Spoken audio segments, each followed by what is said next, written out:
Hello everyone. Today I am going to discuss with you about English language and pedagogy. This is the most important topic for CTET as well as Karnataka TET. So this is a bilingual class students for you. Do not skip this video and have a complete knowledge about this pedagogical issues related with specially English language. I am Sunil Kumar. Today I am going to discuss with you about what is language. So ಹಾಗಾದ್ರೆ ಭಾಷೆ ಎಂದರೇನು ಎನ್ನುವುದನ್ನ ಈ ದಿನದ ತರಗತಿಯಲ್ಲಿ ನಾನು ನಿಮ್ಮೊಟ್ಟಿಗೆ discuss ಮಾಡ್ತಾ ಇದ್ದೇನೆ. ಭಾಷೆಯ ಕುರಿತಾದ ಕೆಲವೊಂದಿಷ್ಟು ಬೇಸಿಕ್ ಥಿಂಗ್ಸ್ ಗಳನ್ನ ನಿಮಗೆ ಕೊಡ್ಲಿಕ್ಕೆ ನಾನು ಪ್ರಯತ್ನ ಮಾಡ್ತಾ ಇದ್ದೇನೆ. ಸ್ನೇಹಿತರೆ, ಬನ್ನಿ ಹಾಗಾದ್ರೆ ಮೊದಲಿಗೆ ಭಾಷೆ ಎಂದರೇನು, ಆ ಭಾಷೆಯಲ್ಲಿ ಇರತಕ್ಕಂತಹ ಒಳ ಹೊರಗಳು ಏನು, ಸ್ವರೂಪ ಏನು, ಭಾಷೆ ಯಾವ ತರ ಇದೆ ಅನ್ನೋದನ್ನ ಡಿಸ್ಕಸ್ ಮಾಡ್ತಾ ಹೋಗೋಣ. ಸೊ ಲ್ಯಾಂಗ್ವೇಜ್ ಸ್ಟೂಡೆಂಟ್ಸ್ ಗಳಿಗೆ ಭಾಷೆ ಗೊತ್ತಿರುತ್ತೆ, ಭಾಷೆ ಬಗ್ಗೆ ಹಲವಾರು ಅಂಶಗಳನ್ನ ಅವರು ಆಲ್ರೆಡಿ ಕಲ್ತಿರ್ತಾರೆ. ಸೊ ಹಾಗಾದ್ರೆ ಅದರ್ ದೆನ್ ಲ್ಯಾಂಗ್ವೇಜ್ ಸ್ಟೂಡೆಂಟ್ಸ್ಗೆ ಭಾಷೆ ಎಂದರೇನು ಅನ್ನುವ ಕೆಲವೊಂದಿಷ್ಟು ವಿಚಾರಗಳನ್ನ ನಾನು ಈ ವಿಡಿಯೋದಲ್ಲಿ ಮುಟ್ಟಿಸ್ಲಿಕ್ಕೆ ಪ್ರಯತ್ನ ಮಾಡ್ತಾ ಇದ್ದೇನೆ. Let's come. ಹಾಗಾದ್ರೆ I am going to ask you a direct question. What do you know about language? ಭಾಷೆಯ ಬಗ್ಗೆ ನಿಮಗೆ ಏನು ಗೊತ್ತಿದೆ? ಸೊ ತರಗತಿಗಳಲ್ಲಿ ನಾವು ಬಳಸೋ ಭಾಷೆ, ಪುಸ್ತಕೀಯ ಭಾಷೆ, ಸ್ನೇಹಿತರೊಟ್ಟಿಗೆ ಬಳಸೋ ಭಾಷೆ, ಸೊ ನನ್ನ ಮನಸ್ಸಿನ ಭಾಷೆ, they are all different.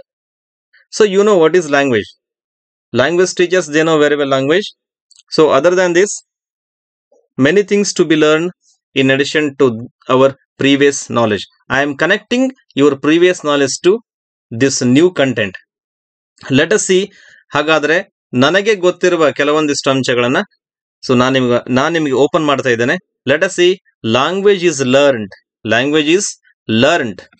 Any languages can be learned. So in the early ages of human being, any languages can be learn. ಹಲವಾರು ಭಾಷೆಗಳನ್ನ ಪ್ರಾರಂಭಿಕ ಹಂತದಲ್ಲಿ ಕಲಿಸಲಿಕ್ಕೆ ಸಾಧ್ಯ ಇದೆ. For that reason education department has implemented 3 language formulas. One is mother language, one is international language, that is English. In addition to that, one is a third language, or it may be second language. So ಈ ತರಹದ ಒಂದು process ಅನ್ನ education department ಎಲ್ಲ ರಾಜ್ಯಗಳಲ್ಲೂ ಕೂಡ ಹಾಕೊಂಡಿದೆ. So ಹಾಗಾದ್ರೆ language is learned. So first question you can ask. This is the first question. How to learn any language? And the second question, what are the ways? What are the ways to learn many languages? We know that many languages can be learned. Then how to learn them, and what are the ways to learn, whether it is learned or whether it is acquired? So these two important things will be discussed in next coming videos based on this pedagogical aspect. Many of the language theories, learning theories are there. They tell about acquisition is the best thing. Acquisition is the best thing to make any child to learn any languages. So acquire ಮಾಡಿಸ್ಬೇಕಾಗುತ್ತೆ ಮಕ್ಕಳಿಗೆ. Acquire ಅಂದ್ರೆ ಏನು ಅನ್ನೋದನ್ನ ನಾವು ಮುಂದಿನ ತರಗತಿಗಳಲ್ಲಿ discuss ಮಾಡೋಣ ಸ್ನೇಹಿತರೆ. ಭಾಷೆಯ ಬಗ್ಗೆ ನಿಮಗೆ ಗಂಭೀರ ಸ್ವರೂಪದ ಕೆಲವು ಅಂಶಗಳು ಇಲ್ಲಿ ಅನಿಸಿದ್ರು ಕೂಡ ನಾನು ನೆಕ್ಸ್ಟ್ ಕಮಿಂಗ್ ವಿಡಿಯೋಸ್ ಅಲ್ಲಿ 50 ಬ್ಯೂಟಿಫುಲ್ ಅಂಡ್ ಇಂಪಾರ್ಟೆಂಟ್ ವರ್ಡ್ಸ್ ಗಳನ್ನ ಕಲೆಕ್ಟ್ ಮಾಡಿ ಒನ್ ಸೈಡ್ ಮಾಡಿದ್ದೇನೆ. ಅದ್ರ ಬಗ್ಗೆ ನಿಮಗೆ ಬ್ಯೂಟಿಫುಲ್ ಏನು ಒಂದು ಇಂಪಾರ್ಟೆಂಟ್ ಸೆಷನ್ ಕೂಡ ಇರುತ್ತೆ. What are the 50 important and necessary words for TET examination? Definitely. So word by word, on an average 5 to 6 hours of that course will be giving to you. Okay, let us see children. So anyhow, we accepted this acquisition. This is must for all kinds of languages to make a child to learn it. Here, the next thing is about language is, it is a method of human communication. So, it is a method of human communication. This is the most a repeated question, important topic. It tells that language is a method. What kind of method it is? So, what kind of method is? How the method is? Where to learn this method? So, this is for human communication. Whether the language is only meant for human beings or not, I do not agree with this. So, every living creature has its own kind of communication. So, human beings are gifted in this matter, especially. So, how it has been originated? So, we are going to learn in the next coming session. So, anyhow, this statement tells that it is a method of human communication. So, ಮನುಷ್ಯನ ಸಂಪರ್ಕಕ್ಕಿರುವ ಒಂದು ಮಾಧ್ಯಮ. ಈ ಮಾಧ್ಯಮವನ್ನು ಕಲಿಯೋದು ಹೇಗೆ, ಎಲ್ಲಿ ಕಲಿಬೇಕು ಅನ್ನೋದನ್ನ ನಾವು ಡಿಸ್ಕಸ್ ಮಾಡ್ತಾ ಬರೋಣ ಸ್ನೇಹಿತರೆ. ಸೊ ಹಾಗಾದ್ರೆ what are the main things, or what are the main sources, or what are the things involved in this communication? So I can give some examples, just like signals are also communication, and codings are also communication, and words are also the signs of communication. The pictures are there, they are also considered as the source of communication. Some signs, signals are there. So altogether, these are the things they can be considered as human communication. So ಸಿಗ್ನಲ್ಗಳನ್ನು ನಾವು traffic ಏರಿಯಾದಲ್ಲಿ ಕಾಣ್ತೇವೆ, coding ಅನ್ನು ನಾವು computer ಭಾಷೆಯಲ್ಲಿ ಅದನ್ನ ಭಾಷೆ ಅಂತ ಕರಿತೇವೆ. ಸೊ ಮಂಗಳ ಗ್ರಹದಲ್ಲಿರೋ ಮಾರ್ಸ್ ಉಪಗ್ರಹವನ್ನು ನಾವು ಕಂಟ್ರೋಲ್ ಮಾಡೋದಕ್ಕೆ ಕೋಡಿಂಗ್ ಅನ್ನು ಬಳಸ್ತೇವೆ. ವರ್ಡ್ಸ್ ಆರ್ ದೇರ್, ಶಬ್ದಗಳ ಮೂಲಕ ಮಾತಾಡ್ತೇವೆ. Pictures are there, these are all the source of communication. Signs are there, ENT depending ಇರೋರಿಗೆ ಸೈನ್ ಲ್ಯಾಂಗ್ವೇಜ್ ಅಲ್ಲಿ ಬಳಸ್ತಾರೆ. So next puppet shows are there, so they are called also the source of communication. So ತೊಗಲು ಗೊಂಬೆ ಆಟ. So ನಾವು ಚಿತ್ರಗಳನ್ನು ನೋಡಿ, ಸಿಗ್ನಲ್ಗಳನ್ನು ನೋಡಿ, ಸೈನ್ಗಳನ್ನು ನೋಡಿ ಕಮ್ಯುನಿಕೇಟ್ ಮಾಡ್ತೇವೆ. So this is the method of human communication. So ಇಷ್ಟು ರೀತಿಯಲ್ಲಿ ನಾವು ಮನುಷ್ಯರ ಜೊತೆಗೆ ಕಮ್ಯುನಿಕೇಟ್ ಮಾಡಬಹುದು. ಇದರ ಹೊರತಾಗಿ so many advanced features are there for communication. So let us see the next point. So it is originated from our experience and contact with other persons. So originated, ಭಾಷೆ ಇದೊಂದು origin ಆಗಿದೆ. So many theories are there related with language and its origin. ಭಾಷೆ ಹುಟ್ಟಿದ್ದು ಹೇಗೆ ಅನ್ನೋದಕ್ಕೆ ಬಹಳಷ್ಟು ಸಿದ್ಧಾಂತಗಳನ್ನು ನಾವು ಕಾಣ್ತೇವೆ ವಿದ್ಯಾರ್ಥಿಗಳೇ. ಅದರಲ್ಲಿ ದೈವಿ ಮೂಲ ಸಿದ್ಧಾಂತ, ಡಾರ್ವಿನನ ಸಿದ್ಧಾಂತ, ಪ್ರಾಣಿ ಮೂಲದ ಸಿದ್ಧಾಂತ, ಸೊ ಇನ್ನೂ ಹಲವಾರು ರೀತಿಯ ಸಿದ್ಧಾಂತಗಳನ್ನು ಕಾಣ್ತೇವೆ. ಎಲ್ಲ ಸಿದ್ಧಾಂತಗಳ ಹೊರತಾಗಿ ಕೊನೆಯದಾಗಿ ಯಾವ ಸಿದ್ಧಾಂತ ಅಲ್ಲಿ ಉಳಿಯುತ್ತೆ ಅನ್ನೋದನ್ನ ನಾವು ಗಣನೆಗೆ ತೆಗೆದುಕೊಂಡ್ರೆ ನಮಗೆ ಸಿಗ್ತಕ್ಕಂಥ ಸಿದ್ಧಾಂತ, it is only the means of experience. ನಮ್ಮ ಅನುಭವ ಮತ್ತು ಕಾಂಟ್ಯಾಕ್ಟ್ ವಿತ್ ಅದರ್ ಪರ್ಸನ್ಸ್, ಈ ಆಧಾರದ ಮೇಲೆ ಭಾಷೆ ಹುಟ್ಟಿದೆ. So that's why to give learning experiences to students is the most important thing. We should give more learning experiences to our classroom students. Then only they can learn any kind of languages. So being an English teacher, I must conduct many language games. I should create many opportunities to experience that feel of learning, or that feel of English. Then only the students can learn beautifully. And we should make our students to have contact with their friends, or with the teachers, or with the family members, to talk English, to talk any kind of languages. So then only ಭಾಷೆಯನ್ನ improve ಮಾಡಲಿಕ್ಕೆ ಸಾಧ್ಯತೆ ಇದೆ. So The law of experience, it has been given by Eisler. EISLER is an educationist. Eisler ಏನು ಹೇಳ್ತಾರೆ, animals expression of experience. So ಭಾಷೆ ಹುಟ್ಟಲಿಕ್ಕೆ ಕಾರಣ ಪ್ರಾಣಿಗಳ expression of experience ಅಂತ ಹೇಳ್ತಾರೆ. ಸೊ ಇದನ್ನ ಹಾಗಾದ್ರೆ ಒಪ್ಪಬಹುದಾ? ಬೆಕ್ಕು ಮೌ ಮೌ ಅನ್ನುತ್ತೆ, ಇನ್ನೊಂದು ಪ್ರಾಣಿ ಕ್ವಕ್ ಕ್ವಕ್ ಅನ್ನುತ್ತೆ, ಇನ್ನೊಂದು ಪ್ರಾಣಿ ಮ್ಯಾಮ್ಯಾ ಅನ್ನುತ್ತೆ, ಬೌ ಬೌ ಅನ್ನುತ್ತೆ, ಹಿಸ್ ಹಿಸ್ ಅನ್ನುತ್ತೆ. So whether it is accepted or not? No, there is no similarity. ಆ ಭಾಷೆಗಳಲ್ಲಿ ಸಿಮಿಲಾರಿಟಿ ಇಲ್ಲ. ಸೊ ಹೀಗಾಗಿ ಅದನ್ನ ಒಪ್ಪಲಿಕ್ಕೆ ಸಾಧ್ಯ ಇಲ್ಲ. ಎಲ್ಲಾ ಪ್ರಾಣಿಗಳ ಭಾಷೆ ಒಂದೇ ಇರುತ್ತೆ ಅಂತ ಹೇಳಿ ಒಪ್ಪಲಿಕ್ಕೆ ಸಾಧ್ಯ ಇಲ್ಲ. ಬಟ್ ಎಕ್ಸ್ಪ್ರೆಷನ್ ಅನ್ನ ನಾವು ಒಪ್ಕೋಬಹುದು. Why? Because every living creature has its own kind of expression. So ಎಲ್ಲ ನಾವು ಎಕ್ಸ್ಪ್ರೆಷನ್ ಗಳನ್ನು ಒಪ್ಕೋಬಹುದು, ಅದನ್ನ ಭಾಷೆ ಅಂತ ಕನ್ಸಿಡರ್ ಮಾಡಬಹುದು. ಬಟ್ ಇನ್ ಜನರಲ್ ಆಗಿ ಅದನ್ನ ಸ್ವೀಕಾರ ಮಾಡ್ಲಿಕ್ಕೆ ಆಗಲ್ಲ. Because every living creatures they have their own kinds of swords of communication. And next thing, it is formed by human behavior. Children, dear students, ಮನುಷ್ಯನಿಗೆ ಮಾತ್ರ ಇದೊಂದು ಗಿಫ್ಟ್ ಆಗಿ ಸಿಕ್ಕಿದೆ ಹೊರತು ಬೇರೆ ಯಾವುದೇ ರೀತಿಯ ಒಂದು ಏನು ಅಂಶದಿಂದ ನಮಗೆ ಭಾಷೆ ಸಿಕ್ಕಿಲ್ಲ. ಇಟ್ ಈಸ್ ಫಾರ್ಮ್ಡ್ ಅಂತ ಹೇಳ್ತಾ ಇದ್ದಾರೆ. ಇಟ್ ಈಸ್ ಫಾರ್ಮ್ಡ್, ಇದು ರಚನೆಯಾದದ್ದು. ರಚನೆ, ಫಾರ್ಮ್ ಮೀನ್ಸ್ ರಚನೆ. How it has been formed? We can ask a question. Do not worry, this is a basic class about language. ಭಾಷೆ ಅಂದ್ರೆ ನಮ್ಗೆ ಇಷ್ಟು ಗೊತ್ತಿರಲೇಬೇಕಾಗುತ್ತೆ.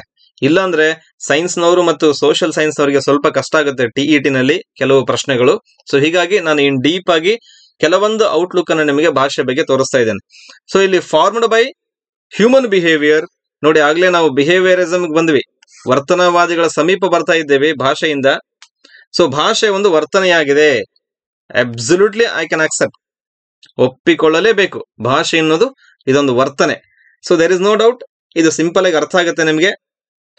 ಅಂಡ್ ನಂದೊಂದು ರಿಕ್ವೆಸ್ಟ್ ಇದೆ ಸ್ನೇಹಿತರೆ, ಏನಂತಂದ್ರೆ ದಯವಿಟ್ಟು ಈ ಒಂದು ವಿಡಿಯೋವನ್ನ ನೀವು ಲೈಕ್ ಮಾಡಿ, ಸಬ್ಸ್ಕ್ರೈಬ್ ಮಾಡಿ, ಹೆಚ್ಚು ಹೆಚ್ಚು ಶೇರ್ ಮಾಡಿ, ಮತ್ತೆ ನಿಮಗೆ ಏನ್ ಬೇಕು ಅನ್ನೋದನ್ನ ಕಮೆಂಟ್ ಮಾಡಿ.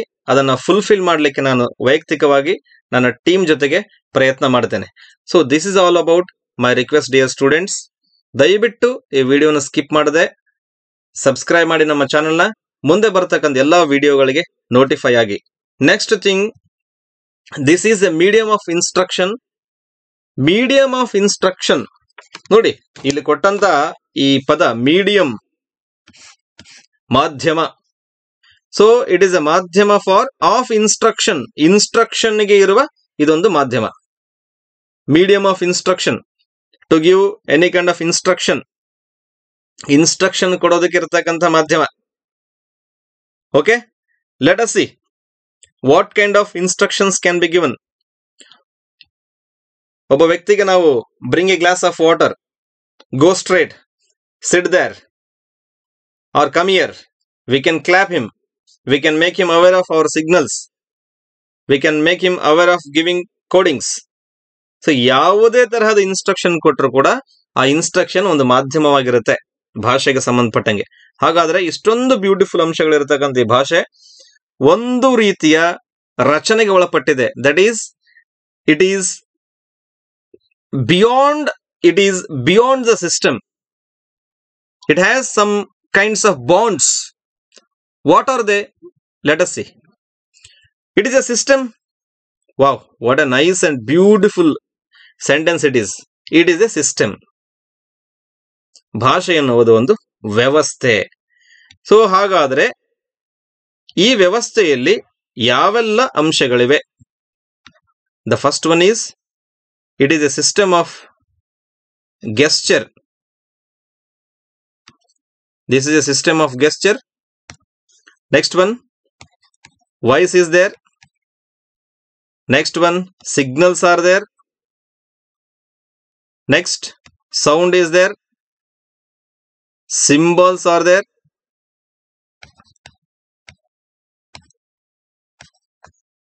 Next, postures are there. some written things are there, some pictures are there. This can be called as drawing.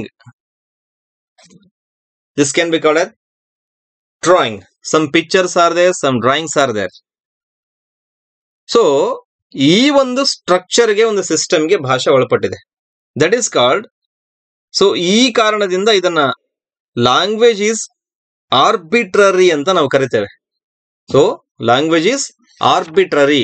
So considering or looking at this beautiful thing, language is called as arbitrary. ಏನ್ sir arbitrary? ORBIT ಅಥವಾ ARBIT? Sorry, ORBIT RARY. ಈ orbit ಅಲ್ಲ ಸ್ನೇಹಿತರೆ, that is ARB. Important thing, CET ನಲ್ಲಿ confuse ಆಗ್ತಕ್ಕದ್ದಲ್ಲ. Arbitrary means ಅನಿಯಂತ್ರಿತ. ಯಾವುದು ನಿಯಂತ್ರಿತವಾಗಿಲ್ಲ. ಅನಿಯಂತ್ರಿತವಾಗಿ ಇವೆಲ್ಲ gesture, voice, signal, sound, symbols, posture, return, pictures, drawings or codings will be will be used in our day to day communication. So ಹೀಗಾಗಿ ಭಾಷೆ ಒಂದು ಅನಿಯಂತ್ರಿತವಾದ ವ್ಯವಸ್ಥೆಗೆ ಒಳಪಟ್ಟಿದೆ. So sounds are there, words are there, and structures are there. So ಹೀಗಾಗಿ ನಾವಿದನ್ನ universally accepted, ಒಪ್ಕೊಂಡಿದ್ದೇವೆ. ಇದ್ರ ಬಗ್ಗೆ ನಾವು ಆರ್ಬಿಟ್ರರಿ ಅಂದ್ರೆ ಏನು ಅನ್ನೋದನ್ನ ಸ್ಟೇಟ್ಮೆಂಟ್ ಗಳಲ್ಲಿ, ಡೆಫಿನಿಷನ್ಸ್ ಗಳಲ್ಲಿ ಕಲಿತಾ ಇದ್ದೇವೆ. ಅದನ್ನ ನಂತರದ ಒಂದು ಬ್ಯೂಟಿಫುಲ್ ತರಗತಿಯಲ್ಲಿ ನಾವು ಡಿಸ್ಕಸ್ ಮಾಡೋಣ ಸ್ನೇಹಿತರೆ. ಹಾಗಾದ್ರೆ ನೆಕ್ಸ್ಟ್ ಪಾಯಿಂಟ್ ಏನಪ್ಪಾ? ನೆಕ್ಸ್ಟ್ ಪಾಯಿಂಟ್ ಏನು? So there are sounds. There are sounds are there. Sounds. How many sounds are there in English? There are 44 sounds are there. They are arranged in a systematic way. 24 consonant ಸೌಂಡ್ಗಳು, 12 vowel ಸೌಂಡ್ಗಳು, 8 diphthongs. ಇವೆಲ್ಲವುಗಳು English phonetics ಅಲ್ಲಿ ಬರತಕ್ಕಂತ ಸೌಂಡ್ಸ್ಗಳು. ಈ sounds ಗಳನ್ನ ಚೆನ್ನಾಗಿ ಕಲಿಬೇಕಾಗುತ್ತೆ. Then what are the tips for these sounds? Sound improvement ಗೆ ಟಿಪ್ಸ್ ಏನು ಅನ್ನೋದನ್ನ ಒಂದು ಫೊನೆಟಿಕ್ಸ್ ತರಗತಿಗಳಲ್ಲಿ ನಾವು ಡಿಸ್ಕಸ್ ಮಾಡ್ತಾ ಹೋಗೋಣ ಸ್ನೇಹಿತರೆ. ಸೊ ಆ ಡಿಪ್ಥಾಂಗ್ ಯಾವ ತರ ಸೌಂಡ್ ಆಗುತ್ತೆ, ಕಾನ್ಸೋನೆಂಟ್ ಯಾವ ತರ ಸೌಂಡ್ ಕೊಡುತ್ತೆ, ವೊವೆಲ್ ಯಾವ ತರ ಸೌಂಡ್ ಕೊಡುತ್ತೆ ಅನ್ನೋದನ್ನ ನಾವು ಡಿಸ್ಕಸ್ ಮಾಡ್ತಾ ಹೋಗೋಣ. So we know that language is made up of vocal sounds. Sound ಗಳಿಂದ ಭಾಷೆ ಆಗಿದೆ. ಸೊ ಹಾಗಾದ್ರೆ ಒಂದು ಕ್ವಶನ್ ಕೇಳ್ಬೋದು, ಸರ್ ಮಗುವಿನ ಅಳು ಕೂಡ ಒಂದು ಭಾಷೆನಾ? Yes, a cry of a baby is a language. ಆ ಮಗು ಅತ್ತು ತನ್ನ ಆಹಾರವನ್ನು ಪಡೆಯುತ್ತೆ, ನಕ್ಕು ಆಹಾರವನ್ನು ಪಡೆಯುತ್ತೆ. ಪ್ರಾಣಿಗಳ ಕೂಗು, ಪಕ್ಷಿಗಳ tweets, these are all sounds and ಅದು ಕೂಡ ಭಾಷೆ. ಹಾಗಾದ್ರೆ ವರ್ಡ್ಸ್ ಅಂತ ಬಂದಾಗ ಎಲ್ಲಾ ವರ್ಡ್ಗಳು ಸೇಮ್ ಇದನ್ನ ಹೇಗೆ sir? No.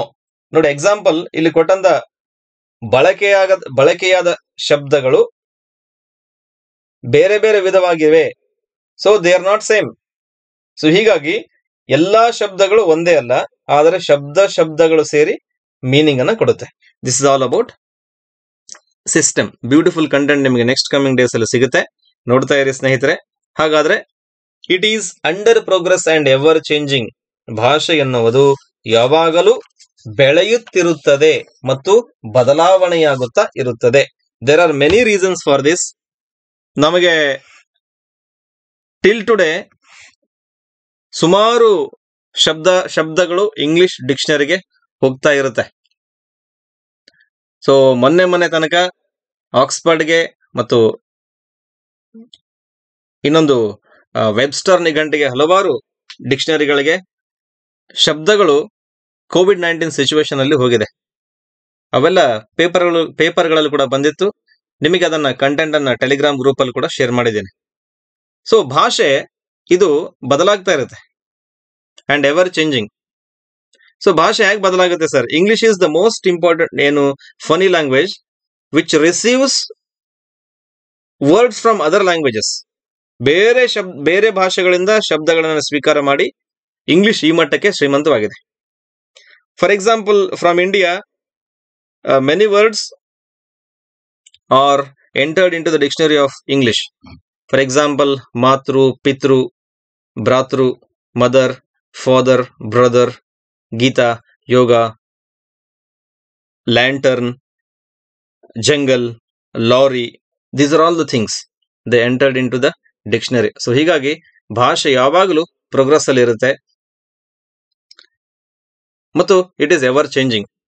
This is not A stagnant, ಬದಲಾಗ್ತಾ ಇರುತ್ತೆ. So this is all about today's session. Dear students, many things will be waiting for you. Surprisingly, 1 or 2 basic classes are there for this special thing. So please do not miss out any sessions and try to share this in many ways, in many numbers. Thank you. Bye bye.